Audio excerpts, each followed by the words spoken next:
Sejarah maritim dan agraris. Tujuan pembelajaran: 1.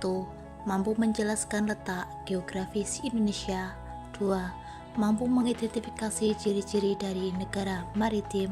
3. Mampu mengidentifikasi ciri-ciri dari negara agraris. 4. Mampu menyebutkan contoh kebudayaan dari negara maritim dan agraris.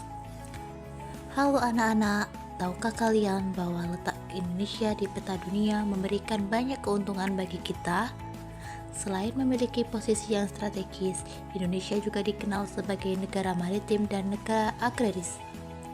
Bagaimana sebenarnya letak geografis Indonesia? Dan apa yang dimaksud dengan negara maritim serta agraris itu? Mari kita pelajari bersama. Letak geografis Indonesia. Letak geografis adalah posisi suatu wilayah berdasarkan keadaannya di permukaan bumi. Indonesia memiliki letak geografis yang strategis karena berada di antara dua benua, Asia dan Australia, dan dua samudra, Hindia dan Pasifik. Berikut letak geografis Indonesia. Barat, berbatasan dengan Samudra Hindia dan Laut Andaman. Timur, berbatasan dengan Papua Nugini dan Samudra Pasifik. Utara, berbatasan dengan benua Asia, Malaysia, Laut Cina Selatan, Singapura, dan juga Filipina. Selatan, berbatasan dengan Australia, Timur Leste, dan Samudra Hindia. Dampak letak geografis Indonesia sebagai jalur perdagangan internasional. Indonesia menjadi jalur lintas perdagangan antar negara-negara Asia, Australia, dan bahkan dunia. Keanekaragaman budaya. Indonesia memiliki budaya yang kaya hasil dari interaksi dengan negara-negara lain di sekitar. Iklim tropis. Indonesia memiliki iklim tropis yang panas dan lembab, sangat mendukung pertanian, perkebunan, dan keanekaragaman hayati. Negara maritim. Indonesia merupakan negara maritim atau negara kepulauan. Negara maritim adalah negara yang sebagian besar wilayahnya berupa perairan atau laut yang luas. Sekitar 70% dari wilayah Indonesia terdiri dari perairan dan memiliki sebanyak 17.508 pulau. Berikut ciri-ciri negara maritim. Pertama, wilayah laut yang luas. Kedua, memanfaatkan sumber daya laut. Ketiga, memiliki pelabuhan dan transportasi laut. Keempat, memiliki perdagangan laut. Kelima, memiliki armada militer laut. Laut Indonesia yang luas menyimpan beragam manfaat di antaranya. Yang pertama, sumber ikan dan hasil laut lainnya. Kedua, tempat wisata laut. Ketiga, pembangkit listrik. Keempat, penghubung antar pulau-pulau. Negara agraris. Selain negara maritim, Indonesia juga merupakan negara agraris. Negara agraris adalah negara yang sebagian besar penduduknya bermata pencarian dengan bercocok tanam.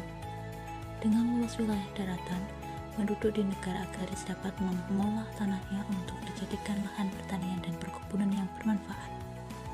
Berikut ciri-ciri negara agraris. Yang pertama, memiliki wilayah daratan yang luas dan subur. Kedua, memiliki sawah, ladang, dan kebun yang luas. Ketiga, hasil pertanian sebagai sumber utama pangan. Keempat, penduduk banyak bekerja di sektor pertanian. Kenapa Indonesia memiliki tanah yang subur? Indonesia memiliki banyak gunung berapi aktif. Abu vulkanik dari gunung berapi membuat tanah di sekitarnya menjadi subur, sehingga tanah Indonesia sangat cocok untuk pertanian dan perkebunan. Budaya negara maritim dan agraris. Penduduk yang hidup di negara maritim dan agraris memiliki budaya yang dipengaruhi oleh kebiasaan mereka dan kondisi alam. Berikut adalah beberapa contoh budaya dari penduduk maritim dan agraris. Perahu tradisional, pasar ikan, festival panen dan festival laut, serta alat tradisional pertanian. Perahu tradisional, perahu pinisi, perahu tradisional khas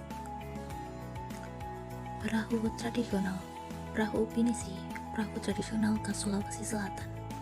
Karena wilayah geografis yang memiliki banyak perairan, kapal laut dan perahu menjadi sarana penting untuk menghubungkan masyarakat antar pulau dan untuk mengeksplorasi sumber daya alam laut seperti ikan. Festival panen dan festival laut diadakan sebagai wujud syukur masyarakat kepada Tuhan Yang Maha Esa. Acara ini juga menjadi sarana untuk memanjatkan doa agar hasil panen atau tangkapan laut mereka terus berlimpah. Pasar ikan. Pasar ikan sebagai sarana bagi masyarakat pesisir untuk menjual hasil tangkapan mereka. Keberadaan pasar ini juga memudahkan masyarakat dari daerah lain dalam mendapatkan kebutuhan akan hasil laut. Alat tradisional pertanian. Penumpuk padi adalah peralatan tradisional yang digunakan untuk memisahkan kulit padi sekam dari beras. Alat ini bisa digunakan oleh masyarakat agraris sebelum berkembangnya teknologi mesin penggiling modern.